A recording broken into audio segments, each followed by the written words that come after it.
Texte, nous allons tous nous tenir debout, nous allons lire ces deux passages ensemble. Apocalypse 3, verset 7.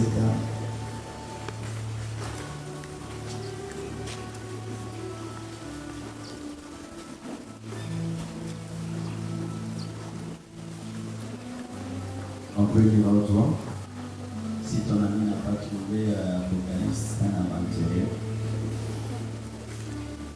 La semaine des livres, quand même, les délais spirituels connaissent, ils savent que c'est à la fin. 1, 2, 3, allons-y. On a vu le feu. Voici ce que dit le Saint, le véritable, celui qui a la clé de David, celui qui ouvre, que personne ne fermera, celui qui ferme, que personne n'ouvrira. Acclamons la parole du Seigneur. Encore le passage. Tu as beaucoup ta chaise, une fois que tu l'as quitté, tu es pressé à la récupérer.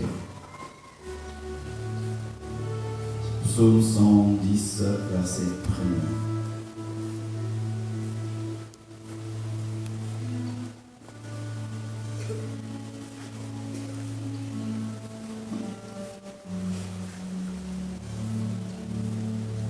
Vous y êtes? Si aussi tu n'as pas trouvé, tu es assez lourd. 1, 2, 3, lisons.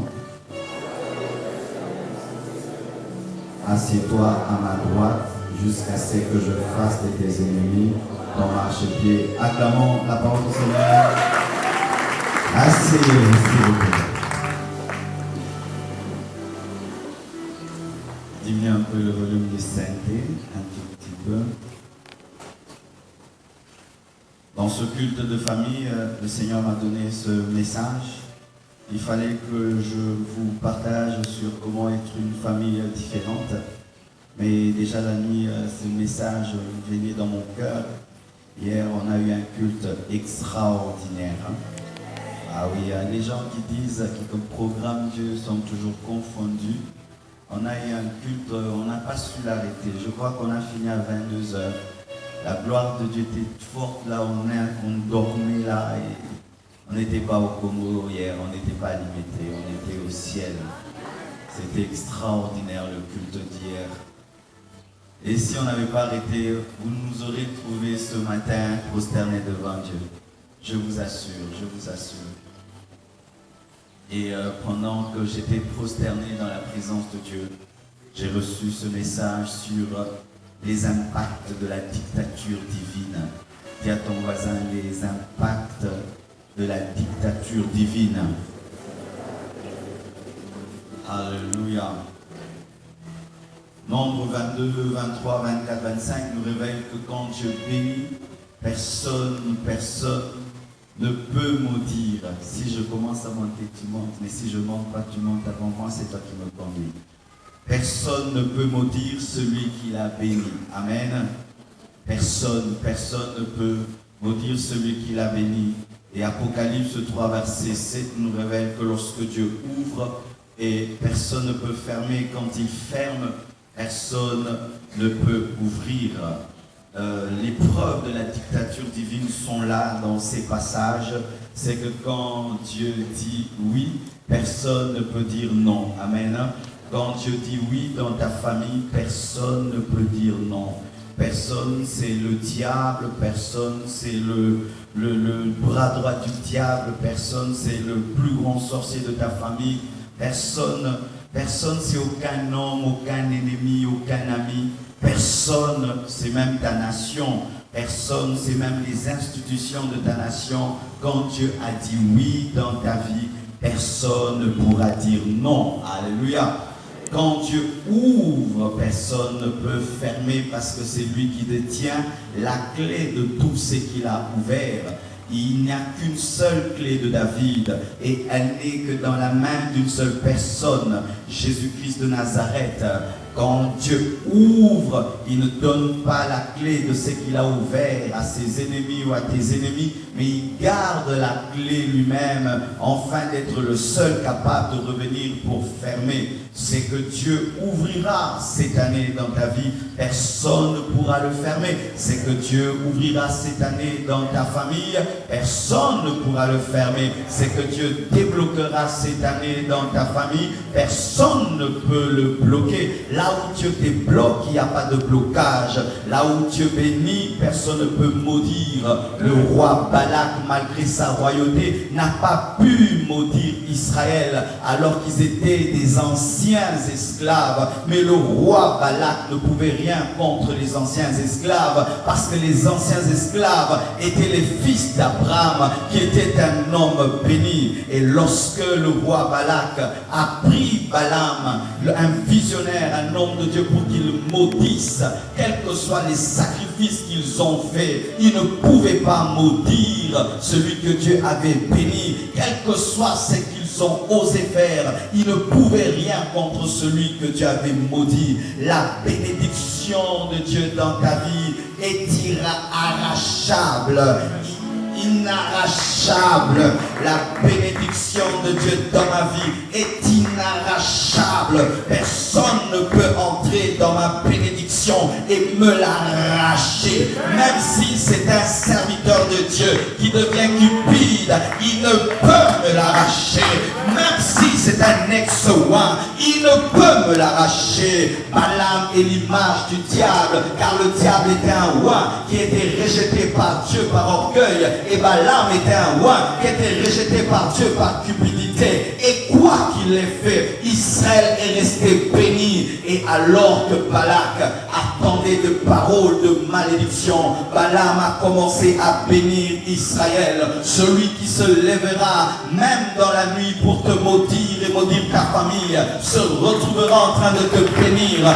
Car sa bouche ne sera pas sous son contrôle, mais sa bouche sera au contrôle de Dieu. Celui qui se lèvera pour faire des enchantements se rendra compte que l'enchantement ne peut rien contre Israël, l'envoûtement ne peut rien contre Jacob. Nous sommes un peuple inenvoûtable, nous sommes un peuple inenvoûtable, nous sommes des familles inenvoûtables. Personne ne peut maudire ta famille, personne ne peut envoûter ton travail, personne ne peut envoûter tes finances, personne ne peut le faire, personne ne peut le faire. Même si tu t'appelles Jacob, Jacob veut dire le menteur, mais le menteur qui est devenu Israël. Même si tu es sorti d'une famille maudite, une fois que tu es entré dans la famille de Dieu, personne ne peut t'envoûter, personne ne peut te maudire, personne ne peut te faire, personne ne peut te maudire. Et même s'ils sont capables de voir la vie des païens, lorsqu'ils prennent un miroir, la Bible nous dit qu'il était impossible de voir Israël dans toute son entièreté. Ils iront à gauche, ils ne te verront pas totalement, ils iront à droite, car celui qui ne peut te voir totalement ne peut te maudire. Car pour maudire, il fallait qu'ils voient totalement. Ils ont fait les sacrifices, mais le sacrifice d'Abraham était plus fort que le sacrifice que Balaam et Balak pouvaient faire. Tout sacrifice qu'on peut faire dans le monde des ténèbres ne pourra pas t'atteindre, car le sacrifice de la croix est plus grand que tout sacrifice humain, que tout sacrifice dans la maison d'un magicien, dans la maison d'un marabout. Aucun sacrifice ne peut surpasser le sacrifice de la croix, et aucun sacrifice ne peut surpasser le sacrifice d'Abraham. Il a donné Isaac, et quoi que fasse Balaam, tout sacrifice sera nul et sans effet. Et même si tu ne crois pas ces choses, le fait seulement que tu sois entré ici, ces choses-là, ça vont s'accomplir dans ta vie. J'impose ces choses dans ta vie. J'impose ces choses dans ta vie. Même si tu n'y crois pas, tu vas en bénéficier. Même si tu ne crois pas. Car lorsque même tu n'as pas mis du parfum, si tu es assis ce matin à côté de quelqu'un qui est parfumé, tu bénéficies de son parfum. De la même manière, tu bénéficies de la foi. Je suis venu te prêcher ce matin.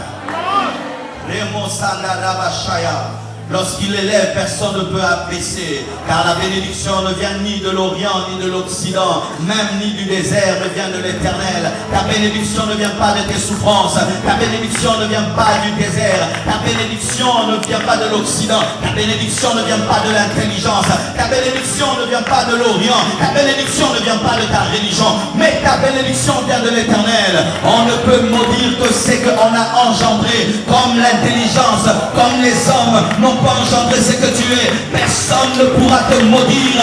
Tu es le source de la grâce et nul ne peut atteindre ta famille, car ta famille est le produit de la grâce. Personne ne pouvait maudire Israël parce que Israël n'était pas béni par ses propres œuvres, mais était béni par la grâce de Dieu. Tu veux m'arracher la grâce de Dieu, mais je n'ai rien fait pour l'avoir. Tu ne peux m'arracher que ce que j'ai fait pour avoir, mais je n'ai rien fait pour avoir. Comment tu peux m'arracher ce que je n'ai même pas cherché?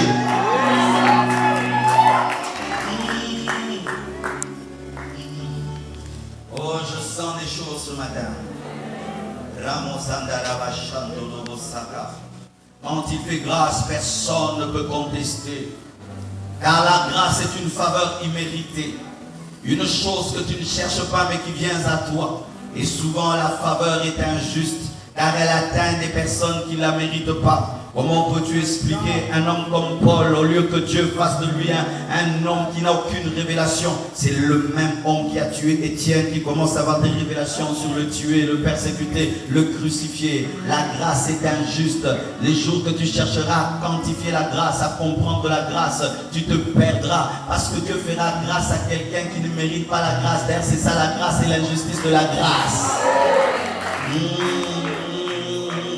Comment tu peux expliquer une femme comme Rahab, elle est greffée à une grande nation comme Israël? Comment peux-tu expliquer que nous, les païens, nous, les Congolais, sortis des marabouts et des sorciers, nous avons la révélation de Christ, alors qu'Ésaïe, l'Israélite, voulait scruter les choses que Dieu veut faire, mais là, ça m'est saisi. Bien-aimé, tu ne mérites rien. C'est pourquoi, quand Dieu te bénira, personne ne pourra te ravir, parce que ta bénédiction ne provient pas de tes mérites, mais provient de l'amour de Dieu. La seule chose qui peut t'arracher ta bénédiction, c'est le jour où Dieu cessera de te faire grâce. Mais sa grâce est illimitée, car chaque matin Dieu renouvelle ses compassions envers toi. Lundi tu te réveilles, Dieu renouvelle ses compassions.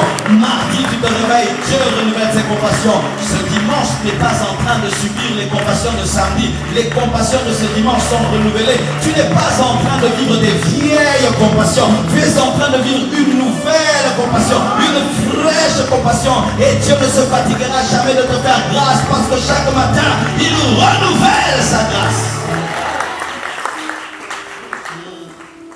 Celui qui attend que Dieu cesse de te faire grâce n'a pas compris que la grâce se renouvelle tous les jours. Elle finira, elle ne finira jamais. Le jour où la grâce cessera, nous quitterons le ciel pour l'enfer. Si nous resterons au ciel, c'est parce que la grâce de Dieu est éternelle. Alléluia, car au ciel, nous y serons par grâce et éternellement. Si cette grâce peut subsister éternellement, comment est-ce qu'elle me lâchera sur terre, moi qui vivrai non longtemps? Elle me lâchera jamais. Elle ne me lâchera jamais. Je voudrais dire à un homme qui vit des choses extraordinaires, et comme c'est si beau, c'est tellement bien, il se dit, est-ce que ces bonnes choses vont continuer? Oui, elles continueront. Si la grâce peut te maintenir au ciel, elle te maintiendra sur terre, car sur terre tu ne dures pas.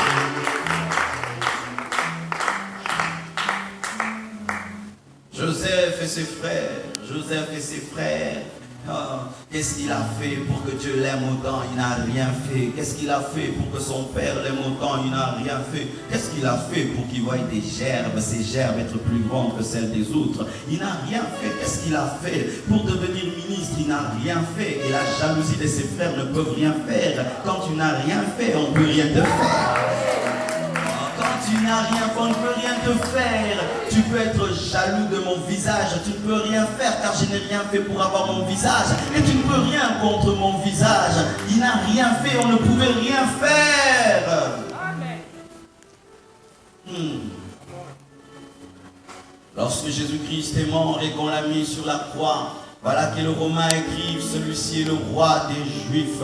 Il écrive en hébreu, dans la langue de ceux qui l'ont vendu. Il écrive en grec, dans la langue des hommes intelligents. Il écrive aussi en latin, dans la langue de ceux qui l'ont crucifié, pour dire qu'il est le roi de ceux qui le persécutent et de ceux qui ne le comprennent pas par intelligence et de ceux qui le vendent. Et ceux qui le vendent disent, enlevez cela. Écoutez les latins, ils disent, ce qui est écrit est écrit. Et ils placent l'écriteau très haut de sorte qu'il faut avoir une échelle pour monter. Mais pour monter, il faut avoir l'échelle des Romains. Mais les Romains écrivent et disent, tu ne peux monter. Dieu placera ta bénédiction à un endroit où personne ne peut monter s'il n'a l'échelle que celui a utilisé pour écrire.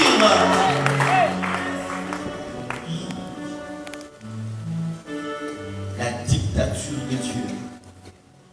La dictature de Dieu. Dieu s'impose à te bénir. Alléluia. Et d'où vient cette dictature? Quelles sont les bases de la dictature divine? Les bases de sa dictature, c'est son amour sans limite, son amour incompréhensible et indescriptible. Et décrire l'amour de Dieu serait comme décrire le coucher du soleil à un aveugle. Quoi que tu dises, il ne comprendra jamais. Je peux t'expliquer du matin au soir l'amour de Dieu, tu ne comprendras jamais, car décrire l'amour de Dieu, ce serait comme décrire le coucher du soleil à un homme qui n'a jamais vu le soleil. Tout ce que tu comprends sur l'amour de Dieu n'est pas vraiment cela, car cela est tellement grand, tellement vaste. Dieu s'impose par son amour. Les dictateurs du monde s'imposent par leur méchanceté, mais Dieu s'impose par son amour.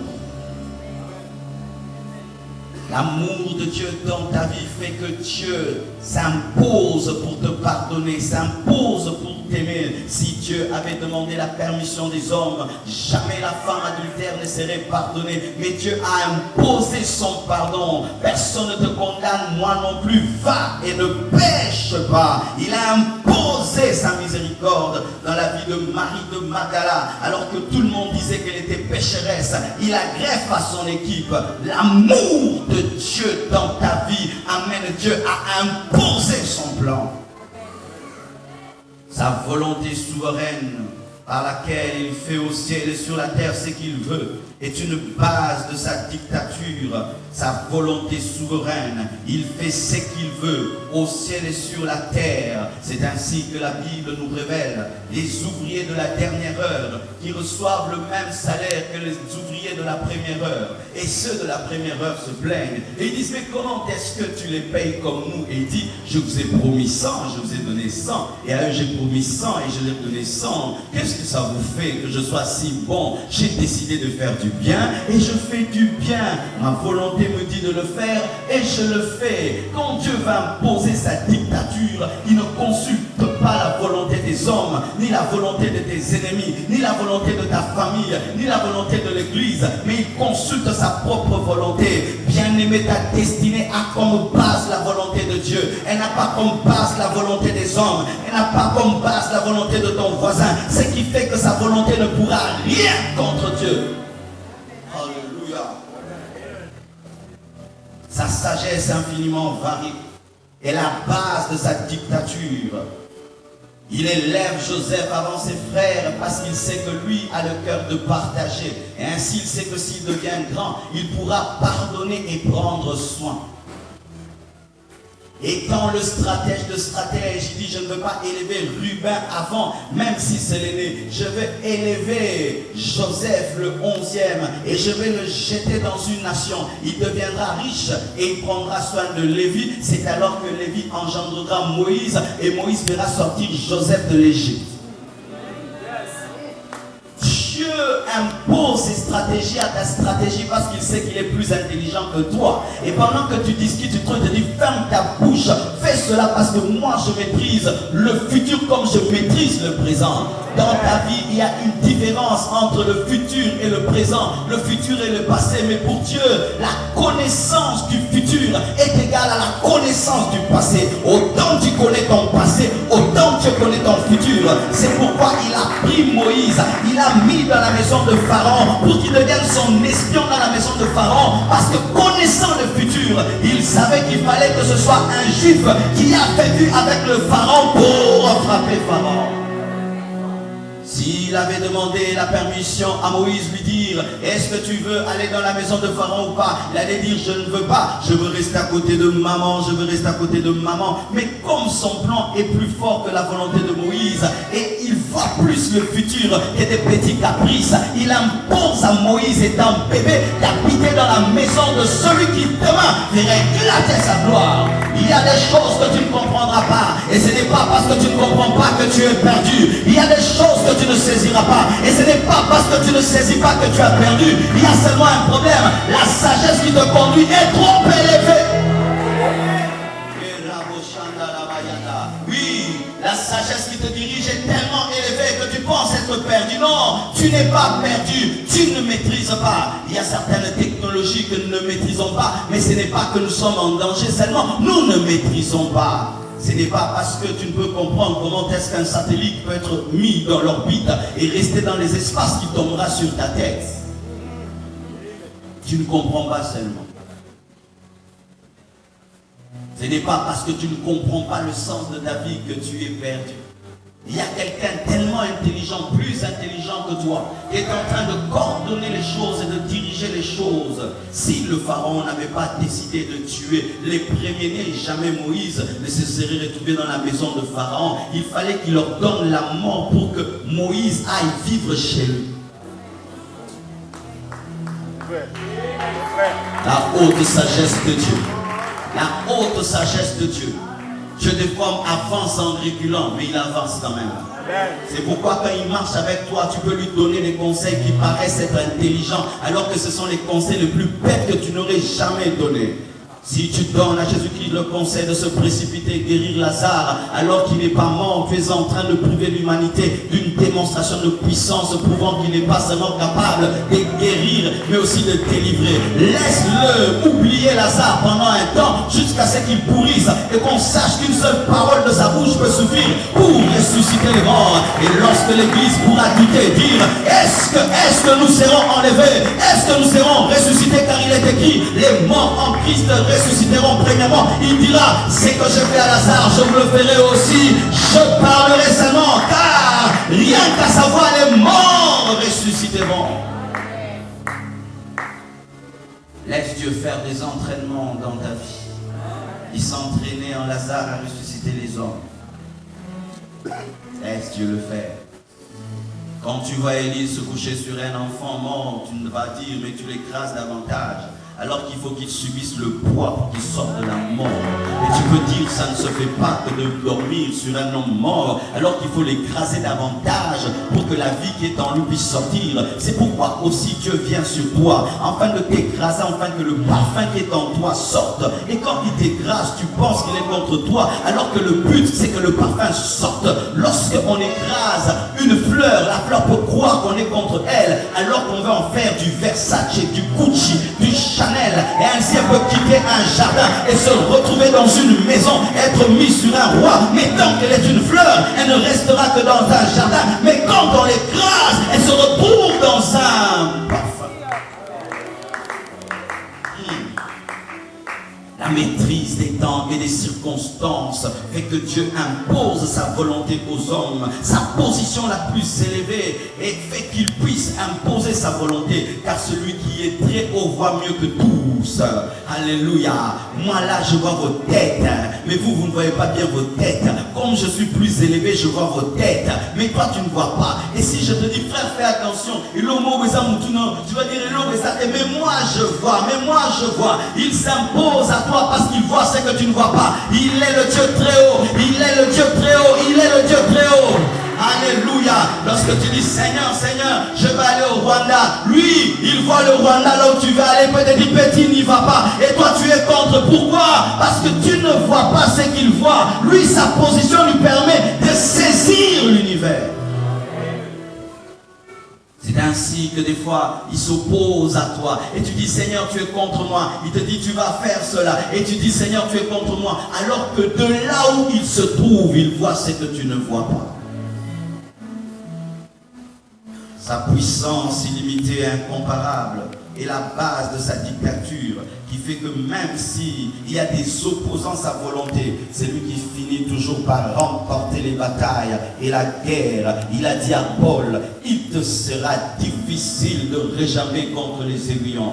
Dans toute l'histoire de l'humanité, tous les hommes qui se sont opposés à Dieu et qui ont combattu Dieu, combattu les serviteurs de Dieu, combattu l'Église, ont toujours perdu, toujours et toujours et toujours. Lorsque vous voyez un homme commencer seulement à combattre l'Église, c'est sa fin et c'est sa mort, parce que dans cette bataille, c'est Dieu qui gagne toujours.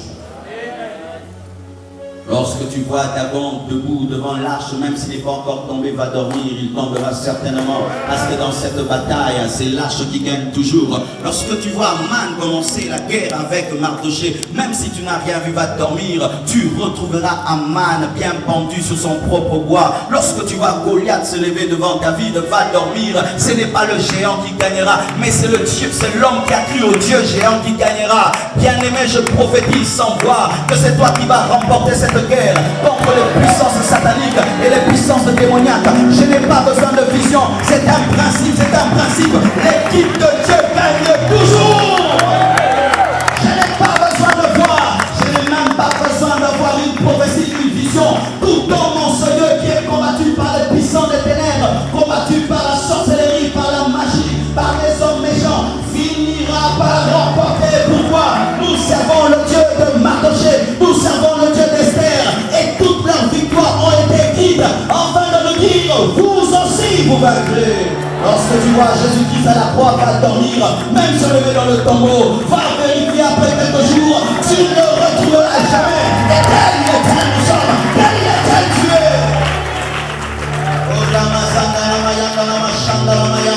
C'est pourquoi je ne donne pas les noms combats à mes circonstances, mais je les appelle des opportunités d'expérimenter des nouvelles dimensions en Dieu. C'est pourquoi je n'appelle pas défaite, et je n'appelle pas combat, car lorsque tu vois Jésus-Christ à la croix, tu peux croire qu'il est en défaite, alors qu'il est entré dans des nouvelles dimensions pour entrer dans le séjour de mort et être racheté à l'esprit de mort, les clés du séjour de mort.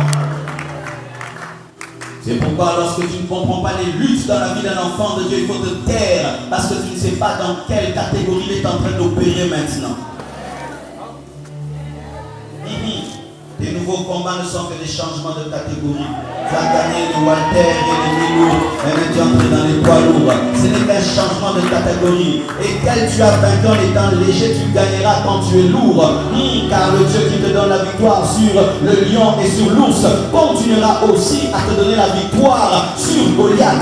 Ton Dieu n'est pas que le Dieu qui donne la victoire sur des animaux. Il donne la victoire sur tous les ennemis. Que ce soit un animal, que ce soit un homme, que ce soit un sorcier, que ce soit un non-sorcier, le Seigneur te donnera la victoire. L'homme qui veut mourir très tôt doit commettre une erreur de te combattre.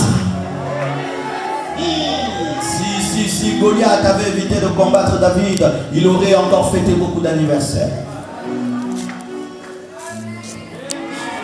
Son problème, c'était de combattre ce juif-là. C'est pourquoi à chaque fois que tu veux combattre quelqu'un, il faut l'étudier. David s'était renseigné sur Goliath, il l'avait maîtrisé, il savait qu'il était, depuis qu'il était jeune, c'était un guerrier, sa force était le bouclier et tout le reste, mais l'autre a méprisé David, il a dit, il n'y a rien en lui, c'est un berger, mais il n'est pas allé dans son passé, il n'a pas regardé les films de ses combats. Et là, il pouvait savoir,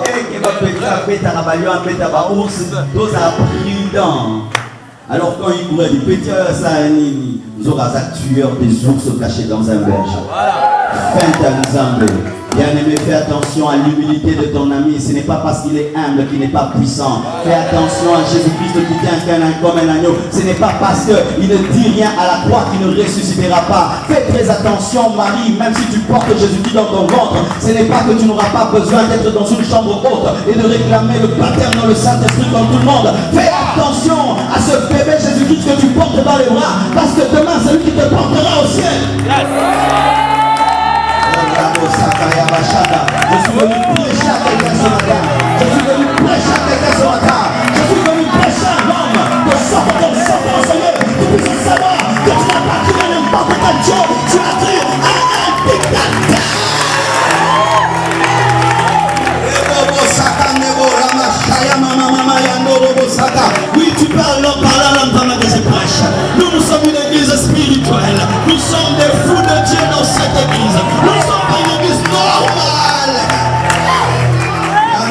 Masaya. Oh, je me sens aux États-Unis. Alléluia. Puis-je dire,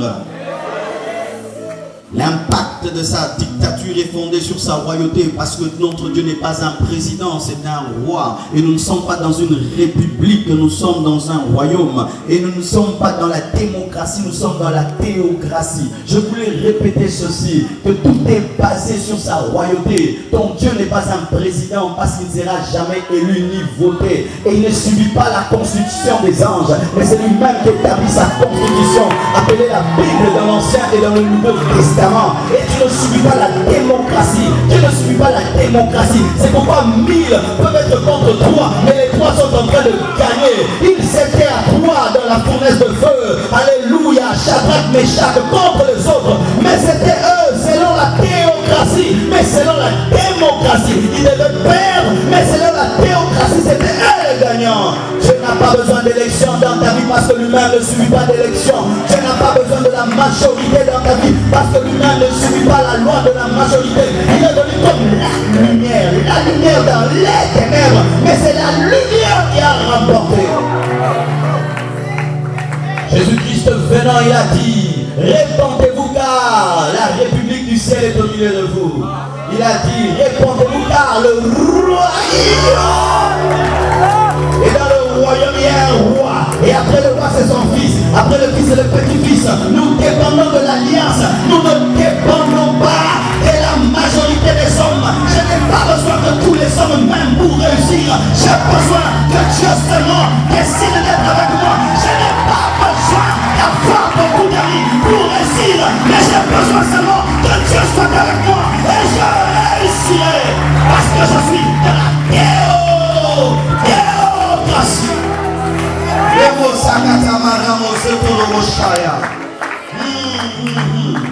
Et les caractéristiques de cette dictature divine, c'est que c'est une bonne dictature qui vise ton bonheur.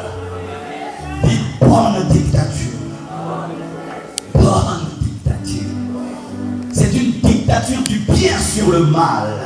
C'est une dictature de la lumière sur les ténèbres. C'est une dictature de la connaissance sur l'ignorance. C'est une dictature de la sagesse sur la folie. C'est une dictature de la vie sur la mort. J'annonce la dictature de la connaissance dans vos familles. J'annonce la dictature du bien dans vos familles. J'annonce la dictature de la bénédiction dans vos familles. Ah oui, vous tenez sur ma famille, oui, j'ai fait une étude sur la famille Rockefeller. Vous connaissez les Rockefeller.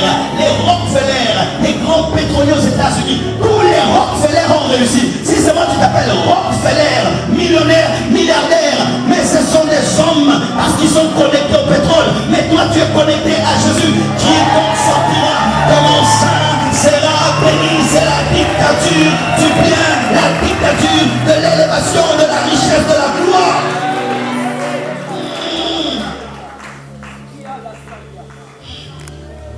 Alléluia. C'est une dictature différente de celle des hommes, car la dictature des hommes est destructrice et elle est égoïste. C'est une dictature. Ah là maintenant saisissez cette phrase très importante dans mon enseignement. C'est une dictature qui exige la collaboration de l'homme, la foi de l'homme, la participation de l'homme et l'acceptation de l'homme. C'est une dictature qui exige la collaboration de l'homme, la foi de l'homme, la participation de l'homme et l'acceptation de l'homme. Exemple de cette dictature divine, la création de l'homme et de la femme sans leur avis. Dieu n'a pas demandé à Abraham, plutôt à Adam, son avis pour le créer homme. Il lui a imposé de créer et d'exister. Tout ceci, nous sommes le produit de la dictature divine, parce qu'il ne nous a pas demandé de nous créer ou pas. Et nous voilà que nous sommes sur terre. Et il n'a pas demandé ta permission pour te créer homme ou femme. Il t'a imposé d'être homme, d'être femme. Il n'a pas demandé ta permission pour que tu sois congolais ou pas. Il t'a imposé d'être congolais. Il n'a pas demandé ta permission pour que tu naisses dans telle ou telle famille. Il t'a imposer ta famille. Mais c'est une bonne dictature parce que tu es heureux dans ta famille. Tu es heureux d'être un homme. Tu es heureuse d'être une femme. Tu es heureux. Je suis heureux d'être court. Alléluia. Parce que je ne rate pas trop d'habits et trop de chaussures. Ah, mais les gens grands d'état, ils ratent des chaussures. Ils ratent. On lui donne des beaux habits, mais moi je ne rate rien. Je vais diminuer ça, mais toi tu dois ajouter. On n'a pas de cotoban de fer. Oh là, ça va, les qui n'ont là, il a le cœur à vous pousser. Les qui n'ont pas le cœur à permet. Les qui n'ont pas le cœur à concola. Oh, les qui n'ont pas le cœur à comprendre. Oh, dites-moi. Lorsque le lion ne peut entrer dans une maison, la souris peut y entrer. Il y a des endroits où les Sheko entrent et toi tu n'entres pas. Tu l'as créé Sheko, mais il est dans le palais du roi. Mais toi, c'est un homme, tu n'es jamais entré. J'ai une montre comment faire, bien aimé, créé par les hommes et que la pote est zone, mais non, la pote. Imaginez qu'elle soit visée, soit non, soit jalousie contre montre. J'allais dans une église, j'ai prêché, un frère m'a donné une très très belle montre. Mais celui à qui il a donné est allé en France. Et puis il est revenu, je crois encore il allait ou pas, je ne sais pas. Après il dit, pasteur, ta montre est là. Elle était partie en Europe. J'ai dit, hey, montre, et pas trop. Si c'est qui est à moi hier, j'y serai. Mais là, je veux dire, si déjà en étant une chose, la chose peut bénéficier de certaines grâces que les autres n'ont pas, il ne faut jamais jalouser les autres parce que Dieu sait pourquoi tu es ce que tu es. Si cette montre était sa montre, il fallait payer les billets, payer beaucoup de choses. Mais parce qu'elle est une montre, elle peut aller revenir dans la poche de quelqu'un.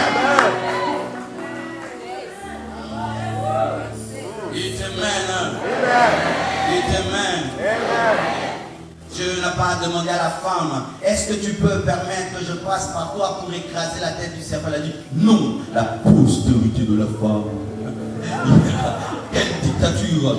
Il est en train de regarder le serpent. Il dit, serpent, la postérité de la femme. Il dit, n'est-ce pas Ève? Non, il n'a pas dit, n'est-ce pas Ève? La postérité de la femme. Tu creuseras la terre. Et tu lui mordras le talon. Mais c'était pour le bien de Ève, parce que son salut était maintenant dans sa postérité. Une bonne dictature. Tu ne m'as pas demandé, je n'ai pas besoin de te demander, je sais ce que je fais. Les médecins de façon des dictateurs, merci. Pendant qu'on t'opérait, on a trouvé aussi l'appendicite à côté des mions, mais on a enlevé aussi. Oh, gloire à Dieu, dis donc dicter une bonne chose. Dieu ne te demande pas, veux-tu être pasteur, veux-tu être docteur, veux-tu être ceci. Toi, évangéliste, toi, docteur, toi, apôtre, toi, médecin, toi, avocat, toi, ceci. Mais c'est ce qu'il fait. Et le jour que tu refuses cette bonne dictature, tu deviens comme un moteur qui veut devenir le tuyau d'échappement. Je suis fatigué d'être le moteur, on ne me voit pas. J'aimerais être quand même le tuyau d'échappement. Il y a panne dans ta vie. Quand tu refuses la dictature divine, il y a une panne dans ta vie. Accepte-la. Pourquoi? Parce que tu crois au concessionnaire et tu crois à son intelligence. Le jour que le cerveau dira, je suis fatigué d'être cerveau, on ne me voit pas. J'aimerais devenir la barbe, ce sera un cancer. Oh, yes. Reste là où tu es, accepte ce que tu es, aime ce que tu es, accepte cela. Dieu ne te demande pas, veux-tu tel visage, je te le donne, mais tu l'aimes. Tel anemo chamo batilo, la disi balil. Tel anemo lingare l'opinayo. Ça va me dire que tu es là, mon pronom, mais tel anemo lingare. Aime aussi ta vie, aime aussi ta vocation, aime ta famille. Même si tu n'as pas choisi ta famille, aime-la. Alléluia. David s'écrit, je suis une créature si merveilleuse. Et ce n'était pas le Miss de Israël, mais il a dit, je suis une créature merveilleuse. Seigneur, j'aime ma vie, j'aime mon appel, j'aime ce que tu fais dans ma vie. Je compte sur toi Et je crois que ça va réussir parce que tu es tellement intelligent. Acclamons le Seigneur.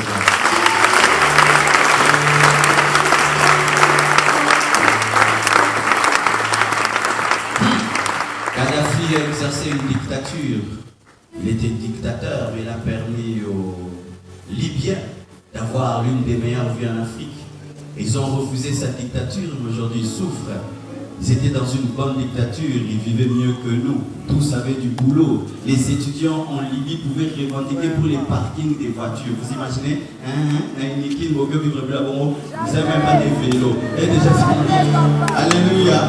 Et bien, je dis non, on ne veut plus de lui, on ne veut plus de lui, bouffe seul. C'est vrai, c'était une mauvaise parce qu'il avait 100 milliards de dollars à côté. Mais d'un côté, on sent que c'était quand même une bonne dictature parce qu'il vivait mieux que presque tous les Africains. Mais Dieu est meilleur que Kadhafi. Et d'ailleurs, personne ne peut le tuer pour qu'il cesse de te dicter le bonheur qu'il a prévu dans ta vie. J'aimerais te dire que le diable ne tuera jamais Dieu et Dieu continuera à t'imposer ses bonnes choses. La preuve ce matin, il t'a réveillé, même si l'esprit de mort est venu dans ta chambre. Oh l'amour qui paie, à ta valeur qui va à la guisa. Oh l'amour qui mine la notion, dictature ensemble.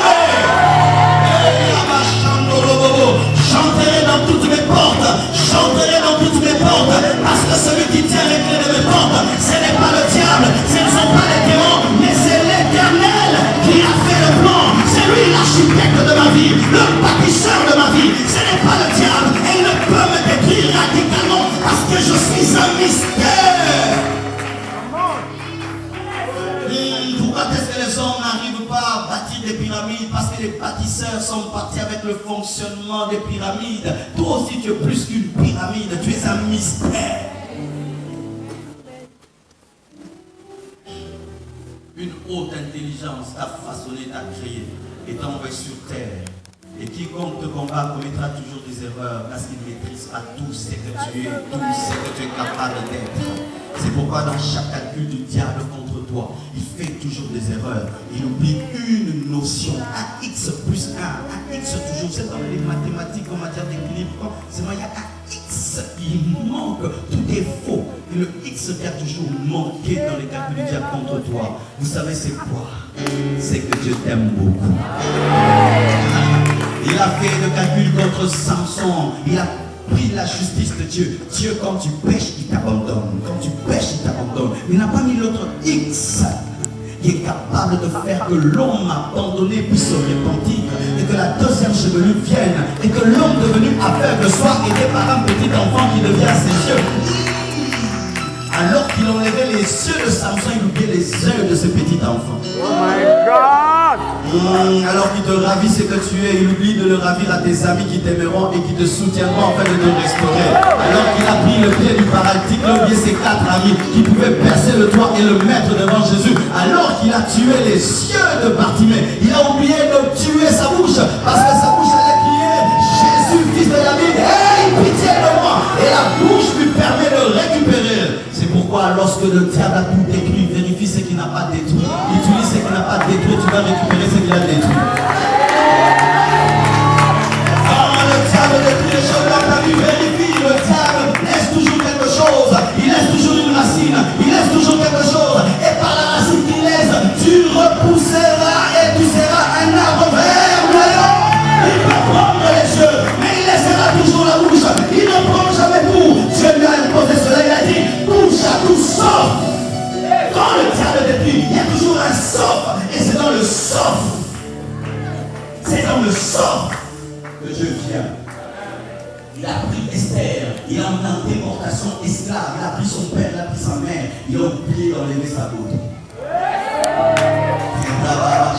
Elle n'a plus de relation, elle n'a plus papa, elle n'a plus maman, mais il n'a pas enlevé sa virginité et sa beauté. Et par la virginité, par la beauté, elle-même est devenue la maman des mamans, la reine.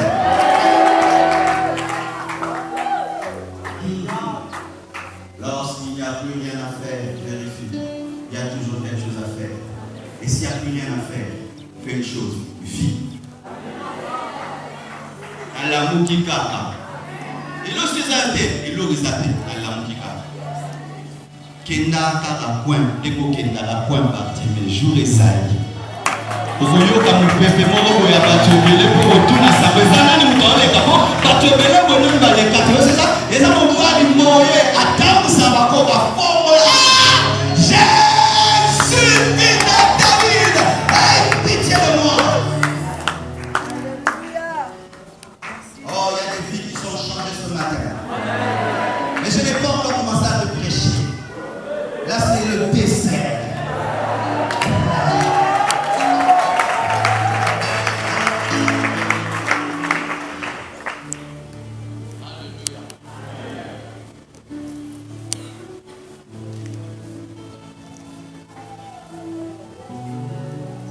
Parlons à présent des impacts de la dictature du vide. Si Dieu ne t'a pas demandé la permission pour te bénir, il ne demandera pas la permission à tes ennemis pour le faire. Si Dieu ne t'a pas demandé la permission pour te donner le visage que tu as et que tu aimes beaucoup, il n'ira pas non plus auprès de tes ennemis pour demander la permission de te bénir. Si Dieu t'a imposé ta bonne vie, il n'aura plus auprès des hommes pour rechercher à te faire encore du bien parce que sa volonté lui suffit. Il n'est pas allé auprès des hommes pour te donner le visage que tu aimes. Il n'ira pas auprès de tes ennemis pour demander la permission de te faire du bien. La dictature divine fait qu'il ne pose pas la question à tes ennemis pour te bénir. Et de deux, ta bénédiction ne dépendra pas de la conversion de tes ennemis. Ta bénédiction ne dépendra pas du changement de tes ennemis. Ta bénédiction ne dépendra pas de la compassion de tes ennemis. Ta bénédiction ne dépendra pas de la repentance de tes ennemis. Ta bénédiction ne dépendra pas de la disparition de tes ennemis. Cessez de croire qu'il faut que les sorciers de vos familles meurent pour que vous soyez bénis. Non.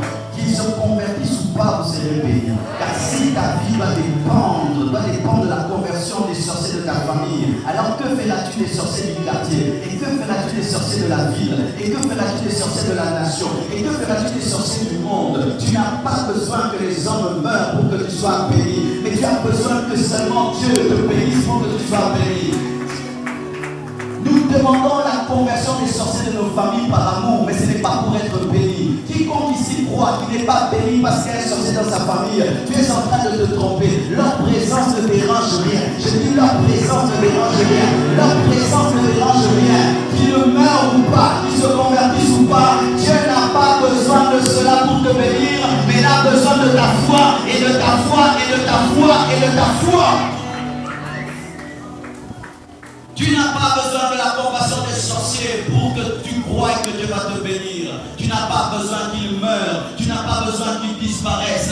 Leur présence ne dérange rien. Je dis leur présence ne dérange rien. Ta bénédiction ne dépendra pas de la compassion de tes ennemis. Et aussi, tes ennemis seront les premiers témoins de ce que Dieu aura fait dans ta vie. Les premiers témoins de la résurrection de Jésus-Christ, ce n'étaient pas les apôtres, mais c'était l'esprit de mort. C'est l'esprit de mort qui a témoigné en premier que Jésus-Christ est ressuscité. C'est l'esprit de mort qui a témoigné en premier la résurrection de Jésus. Pourquoi nos ennemis sont plus proches de nous que nos amis? Parce qu'ils nous surveillent davantage que nos amis. C'est pourquoi les premiers à témoigner que Jésus était fils de Dieu, c'était ceux qui l'avaient crucifié. Celui-ci est le fils de Dieu. Qui ont témoigné? Les Romains qui l'ont crucifié. Tes ennemis témoignent en premier parce qu'ils sont près de toi pour te faire du mal, parce qu'ils te surveillent. Et comme ils te surveillent, ce sont les premiers qui voient les effets de ce que tu deviens. Ce n'est pas Marie de Magdala qui est le premier témoin de la résurrection de Jésus-Christ, c'est l'esprit de mort. Satana, Aobima. Aobima, nan, yi. Aobima. Neni, Abotolingaki. Apesi nouvelle à Satan. Satan apesi na démon Belzéboul. Apesi. Tout le monde de ténèbres était déjà au courant que Jésus est ressuscité, pendant que les apôtres avaient peur. C'est pourquoi des fois on te hait sans que tu comprennes pourquoi on te hait, parce qu'ils ont déjà subi ce que tu seras. Vous connaissez pourquoi non, ils vivent déjà. Tu sais, tu peux être sous un envoûtement et pendant que je prêche, te délivrer. Si le sorcier qui t'avait envoûté là, lui va voir que Dieu délivre, va voir que tu saches que Dieu délivre. Et pendant que Dieu me montre de marcher, il dit pourquoi tu me hais? C'est que sa mamie n'est plus là. Ils seront les premiers témoins de ce que Dieu fera dans ta vie. L'esprit de mort était le premier témoin de la résurrection de Jésus. La Bible dit, je te donne la bénédiction en face de tes ennemis. je te sers en face de tes ennemis, qui seront les premiers à constater les mets que Dieu te donne. Ce seront tes ennemis qui vont constater ton appétit. Ce seront tes ennemis. Ceux qui sont en face sont les premiers à voir ce que Dieu te fait à ta place. Je réchoue parce que j'ai trop d'ennemis. Tu n'as pas compris Dieu. Je n'avance pas parce que j'ai trop d'ennemis. Tu n'as pas compris Dieu. Dieu n'a que faire du nombre de tes ennemis. Il n'a que faire. Cela ne le dérange pas. Il est plus que Messie qui a dribblé terrain au Pimbacheli au Bit.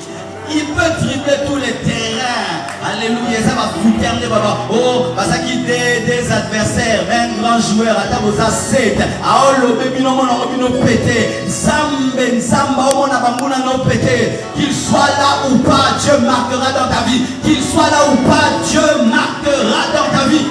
Amen. Oh, j'aime cela. Pendant qu'Israël est en train de camper, en train de dormir, voilà qu'on fait des réunions contre lui. Balaam et Balak sont en train de causer, mais eux ne savent pas. Je n'ai pas besoin de tout savoir pour être protégé. Je n'ai pas besoin de tout connaître pour être protégé. Je n'aime pas cette protection sans repos, où je dois discerner tous les démons. Je n'aime pas. Israël n'avait pas discerné Balaam et Balak. Il n'avait pas discerné. Il y a l'esprit de Balaam, de Balak. Eux, ils campaient seulement l'éternel. Et Dieu faisait le reste. La dictature divine fera que même si tu ne sais pas, Dieu qui sait te protégera. Bien aimé, tellement de choses se passent pendant que tu dors, mais rien ne t'arrive parce que Dieu connaît toutes choses. Et tu n'as pas besoin de tout connaître, mais tu as besoin d'être protégé. Lorsque tu cherches à tout connaître, tu auras peur. Ils ne savaient pas. Oh, je vais savoir tous les réunions des sorciers contre moi. Tu perds ton temps. Campe en l'éternel. Je veux savoir tout ce qui arrive autour de moi. Tu te distrais. Campe en l'éternel. Et pendant qu'ils campaient, Balak et Balaam se battent. Et l'Esprit de Dieu empêche à la langue de Balaam de maudire Israël. Pendant qu'on les regarde de loin, eux ne savent pas. Pendant qu'il y a des gens qui les surveillent. Surveille-moi comme tu veux. Viens t'envoler et regarder. Ce n'est pas ça mon problème. Mon problème c'est qui dort avec moi et qui campe avec moi. Ok, va vérifier qui dit va vérifier, pas besoin de sacoli, il y a Royo Nazali. Oh, mais on va en onction, bien aimé, ne soyez pas tétanisés quand un sorcier me dit n'a que vous visitez la boutou. Ah, donc vous y na sanani. Donc vous y na sanani. C'est pour y na zapetete. Oyaki pose la révélation na sanani. Parce que chaque fois qu'il venait contre Israël, il découvrait que c'était un peuple qu'on ne pouvait pas voir totalement.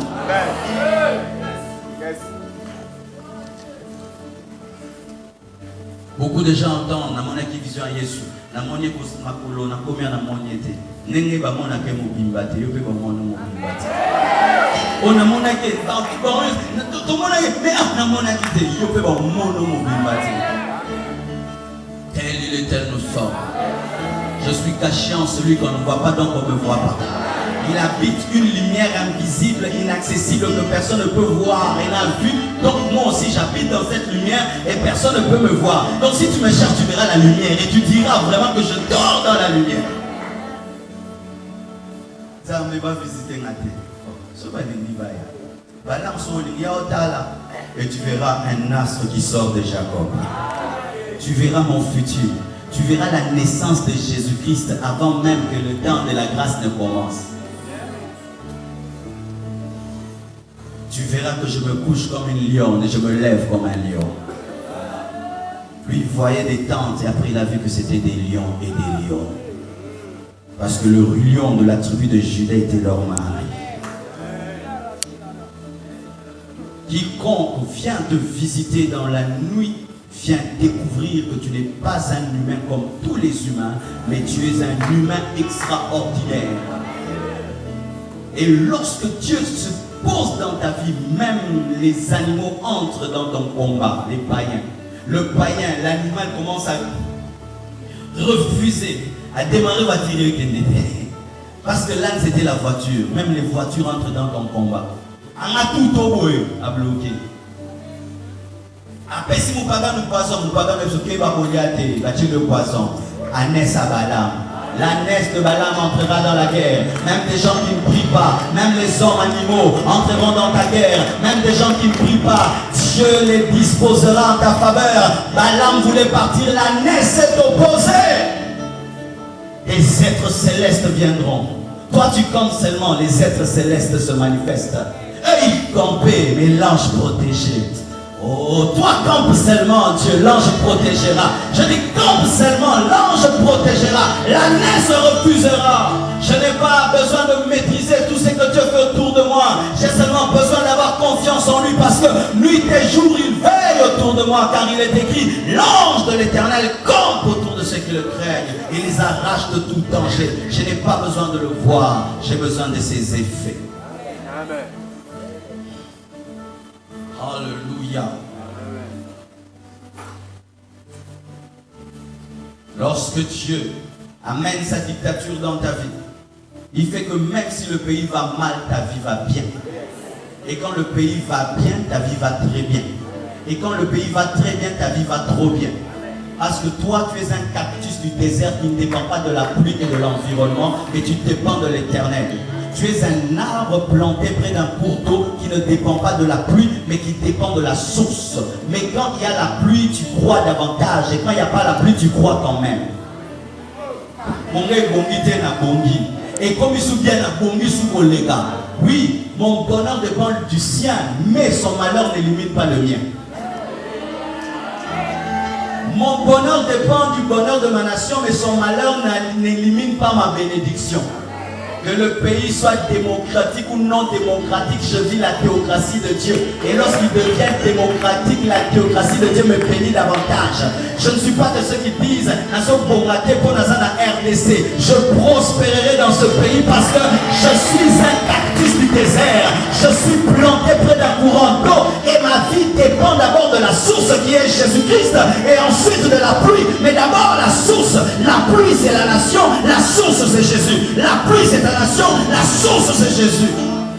Pendant que tu es en train de dire j'échoue parce que je suis au Congo, les musulmans prospèrent, ils prospèrent, les bouddhistes viennent au Congo et ils prospèrent, les musulmans viennent au Congo, ils prospèrent. Mais toi tu es chrétien, tu dis que tu échoues parce que Zen et Vodacom refusent de t'engager. Mais eux quand ils viennent, ils font des entreprises.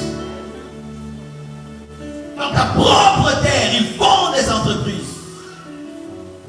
Tu es un cactus du désert, un arbre planté près d'un cours d'eau. Et le Seigneur m'a dit ceci, qui va imposer son trône dans ta famille au travers de toi. Comme il a fait avec Gédéon. Gédéon n'a pas demandé la permission à son père pour renverser l'autel de Baal. Tu n'as pas besoin de demander la... sorcier, est-ce que dans le côté n'a pas noté, n'a pas régressé. Alléluia. Dieu veut t'utiliser pour amener son royaume dans ta famille. Et il n'y a pas de permission à demander. Il n'y a pas de permission. Tu entres dans une famille de sorcellerie, tu dis fini la sorcellerie. Tu entres dans une famille de magiciens, tu dis fini la magie. Tu entres dans une famille où personne ne réussit, tu dis à partir d'aujourd'hui. À partir d'aujourd'hui, le royaume de Dieu est arrivé au milieu de vous. Jésus-Christ va à Gadara sans demander la permission au propriétaire des cochons. Il prend les démons, il met dans les cochons, sans permission. Pourquoi? Pour le bonheur du possédé de Gadara. Dieu vendra la richesse de certaines personnes, les richesses des cochons. On n'a pas touché aux bœufs, ni aux vaches, parce que c'était des biens bien acquis. Mais les biens mal acquis dans le péché seront détruits. C'est ainsi qu'au travers de toi, il y a des riches qui deviendront pauvres parce qu'ils ont des cochons. Quand Dieu vient dans ta vie pour s'imposer, il y a des gens qui commencent à échouer. Pourquoi? Ils ont tout eu dans l'occultisme. Il avait une chambre secrète dans la chambre. Et tout le monde était païen. Personne n'est prié. Il pouvait faire des voyages astrales comme il veut. Le boa pouvait ouvrir la bouche facilement parce qu'il n'y avait personne. Mais un jour, tu es allé à la compassion. On a prêché l'évangile. Et Dieu est entré dans ta vie. Et une fois qu'il est entré dans ta vie, avant de dormir, quand seulement tu dis le boa est constipé, il ne sait plus faire sortir. Et s'il ose se concentrer pour s'en aller, il ne plus s'en aller. 1 mois, l'argent ne vient pas. 2 mois, 3 mois. J'annonce la fin des entreprises de cochons. La fin des entreprises de cochons. Je dis, j'annonce à cause de toi la fin des entreprises de cochons. Et on va faire ça ensemble là. Mais on va clairement dire, on va y aller pour un ami. T'appelles ça ensemble là. Donc on va la sauver au matin dans le sambo. Comment vous dites ça yo? Pour le roi Kenya, au Silica, pour va y aller au monde de la Naboutoute. Frère, même s'il te provoque, mets ton cœur de côté. Mais la nuit, Rinda Sakata. Je vais dire quelque chose de bizarre. Ça peut faire que ton père, on le chasse du boulot s'il a des cochons. Ça peut faire que ta mère, on le chasse du boulot s'il a des cochons. Oui, il y a des délivrances qui amènent la faillite de la maison pour vivre la bénédiction par les bœufs et par les veaux. Alors celui qui a perdu ses cochons par la délivrance d'un possédé va changer de commerce. Il va changer de métier. Ils vont changer la manière de chercher l'argent. Plus par l'occultisme, parce qu'il y a un danger. Je me réfère à tous les gens qui sont ici, qu'on a chassés de leur maison, parce qu'ils prient beaucoup. C'est pourquoi? Parce que les cochons commencent à périr. Si dans ta famille, l'argent vient des fétiches et de l'occultisme, ta conversion va amener la faillite pour amener la vraie richesse. Si tes amis à côté de toi vont mataka, vont pakolara, vont mafuta, vont mouma, vont pakolara, vont kisi, yoka masana, vont momoni, vont linga, vont souster. Si vous pouvez non, yosa malédiction, n'azon paix qui s'entreprise à cochon. Quiconque est dans ce lieu, qui opère dans l'occultisme et dans la magie pour prospérer, aujourd'hui commence ta faillite. Au nom de Jésus, aujourd'hui, je déclare que ta faillite commence. Quiconque ici est dans l'occultisme et prospère dans l'occultisme, au nom de Jésus, que les démons entrent dans des cochons et s'élancent dans la mer, au nom de Jésus. Quiconque ici prospère dans le vol, prospère dans le mal, aujourd'hui c'est le jour de ta faillite pour que tu cherches la vraie richesse. Il est impossible qu'un singe puisse sortir sa main d'une bouteille s'il ne lâche pas l'arachide. Et Dieu va te faire lâcher de force l'arachide. C'est pourquoi des fois tu dis boni depuis dans le sang de la famille au la soutienté. Peut-être koka si maraki c'est pour bombaka. Ce qu'on est yo koti, l'esprit en est ça assusté. Mais cela révèle que le processus de Dieu a commencé. Cela révèle que le processus de Dieu a commencé. Le royaume de Dieu s'impose et dérange. Là où le royaume de Dieu ne s'impose pas et ne dérange pas, il n'est pas puissant. Dieu veut par toi amener le royaume dans votre famille, dans votre maison. Bien-aimé, ta présence déjà dans votre famille est une antenne de Dieu. Oh, les gens ne parlent que des antennes des sorciers, antenne. Toi aussi tu es une antenne puisque de vous d'accord. Église, Seigneur, bénis ici. Seigneur, bénis ici. À cause de Joseph, la maison de Potiphar était bénie. Même s'il était un Égyptien, il était béni. À cause de toi, maman, ton mari sera béni. Même s'il est païen, Dieu le bénira à cause de toi. Tes enfants seront bénis. Je connais des mamans, mais pour rien qu'à personne en Zambé, mon bali, si un homme qui est connecté à Abraham a pu bénir la maison d'un Égyptien, moi qui suis connecté à Dieu, je bénirai ma famille.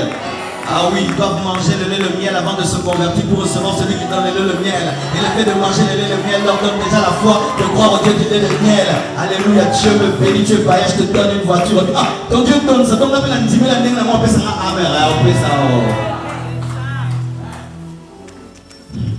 Celui qui mange bien mais qui ne fait pas tomber les miettes mange mal. Et le signe que tu manges bien, les miettes doivent tomber. Et le signe que Dieu bénit, c'est que les gens qui sont autour de toi doivent attraper des bénédictions des autres. Ta présence dans ta famille avec la bénédiction. Tu es une antenne. Tu es une antenne de Dieu. Tu es une antenne de Dieu. On ne parle que des sorciers antennes. Non, toi tu es plus qu'une grande antenne. Et quand il y a deux antennes dans un même endroit, l'antenne la plus puissante crée des problèmes de fréquence.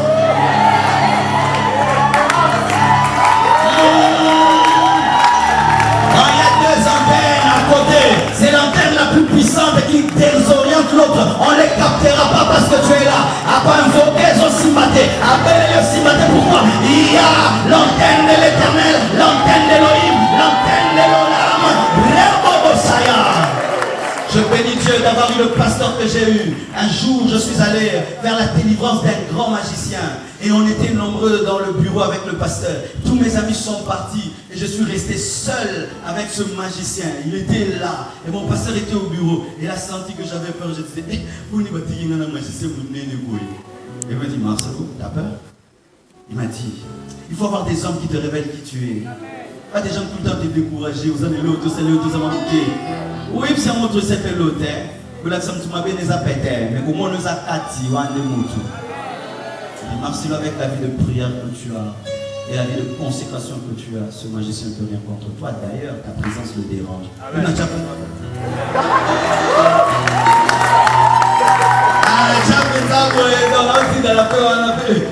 ça ne rien, donc ça ne fait rien. C'est pourquoi, bien aimé, vous devez décider de croire en Dieu, commencer à devenir incrédule par rapport à Satan. Tout ce que Dieu dit, je crois. Tout ce que Satan dit, je doute. De sorte même qu'un sorcier me dit, non, il y a vu que dans ce téléphone, on dit, maintenant, on dit, incrédulité, comment on par rapport à Malobanayo. Ah oui, bien aimé, ce n'est pas normal. Quand Dieu te dit, je te protège, tu ne crois pas. Mais si un sorcier dit, je vais te bouffer, tu commences à trembler, me dire, sorcier, je fais le temps de trembler, j'arrive pas à trembler. Incrédulité, mon mec, Kalina.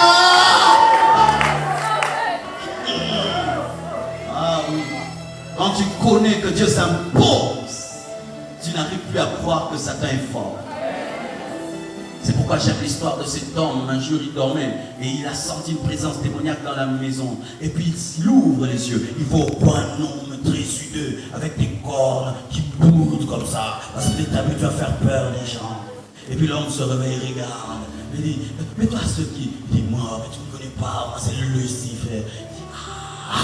Si je savais que ce n'était que toi, je n'allais pas couper mon sommeil. Il est allé dormir. Satan est resté dans la chambre. Nasruddin a mis bagarre. Jésus! Ah, Seigneur, on dirait là. Alléluia, Azémi. Moutawadio va faire. Babi Kakenda. Même si je vais avoir peur, j'arrive pas à avoir peur. Car dans mon mauvais visage, je me fais rire, Satan. Satan, oui, maman, mais mouillé. Si vous m'avez filé mouillé, Satan. Vous me faites le qu'il est plus mal, ça me donne mon combi. Il y a des gens qui sont venus les mawa.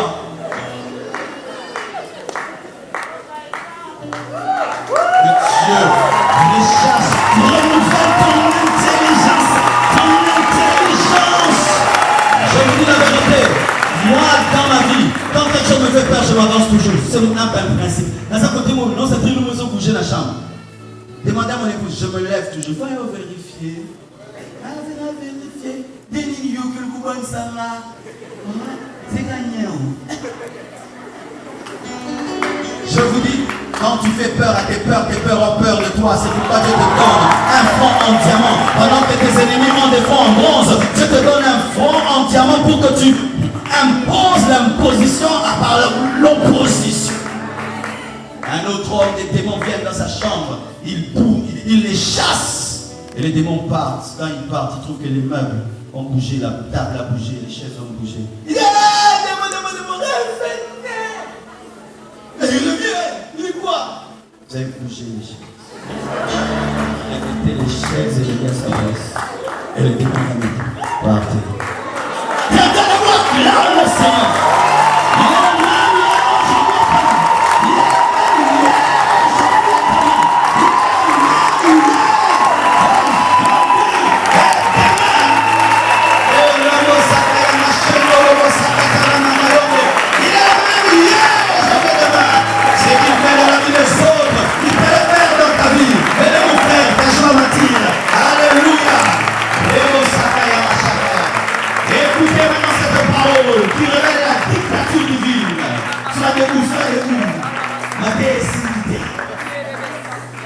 Psaume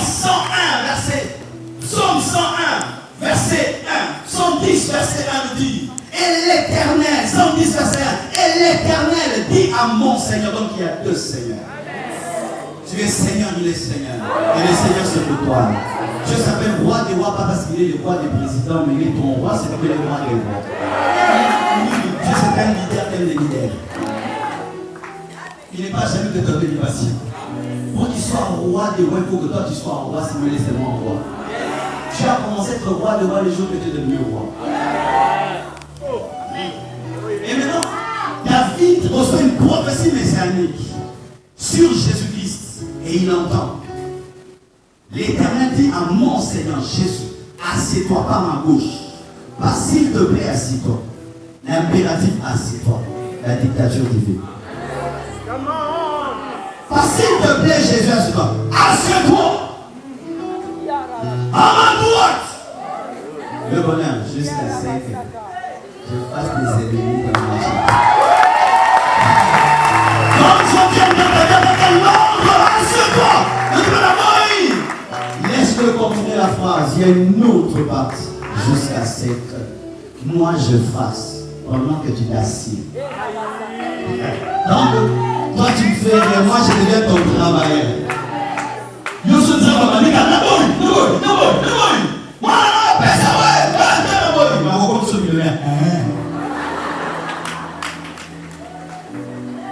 assieds-toi mon frère.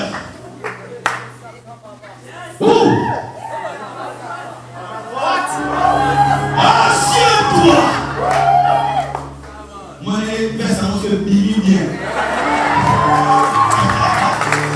Quand quelqu'un est assis, vous demandez des mots, remarquez qui?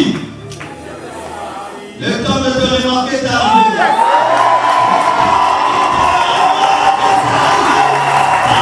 Tout le monde s'agit de toi, tu seras dans la réponse. Tout le monde s'agit de toi, tu seras dans la réponse. Tu entreras dans ton règne et dans ta domination. Tu entreras dans la stabilité. Mais il dit à ma droite, pas à la gauche. Quand on appelle quelqu'un bras droit, c'est un véritable collaborateur, véritable ami. Entre dans l'intimité. Entre dans mon amitié. Entre dans ma communion. Ne me déçois pas, reste mon bras droit. Tu dois collaborer avec la dictature divine. Tu dois accepter de t'asseoir à la droite, pas à la gauche. Parce qu'à la gauche, il n'y a pas de marché. Le marché n'est qu'à la droite. À gauche, il n'y a pas de trône. Ce n'est qu'à droite. Tu ne dois pas choisir où t'asseoir. Tu ne dois pas choisir de faire. Mais tu dois accepter de faire ce que Dieu te dit. Mais je sais qu'après.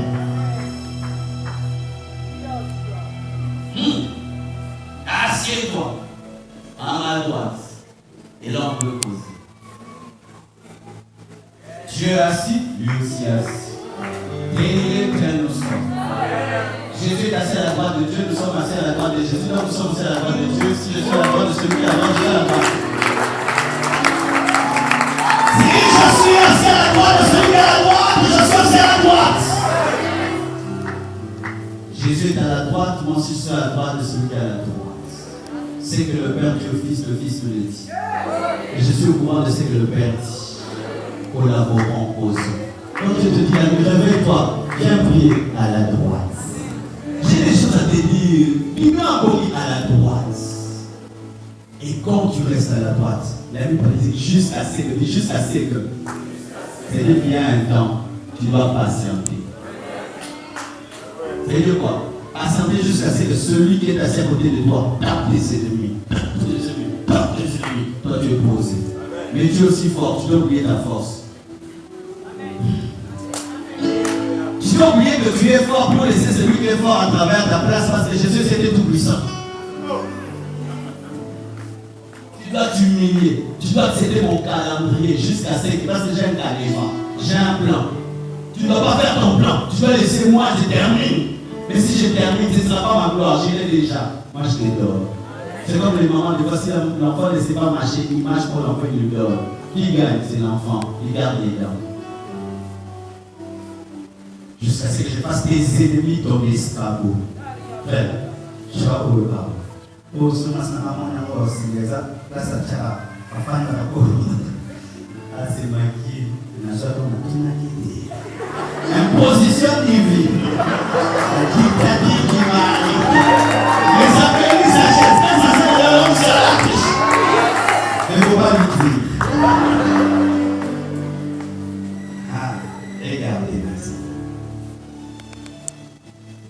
toi, tu es assis. Tes ennemis sont là. Les sorciers sont là. Le diable, la maladie. Donc, si je cherche le diable, son adresse, l'adresse du diable, c'est sous mes pieds. Mais c'est la vie. Assis-toi jusqu'à ce que je fasse sous. Quand tu cherches le sorcier de ta famille, il ne va pas le chercher comme ça.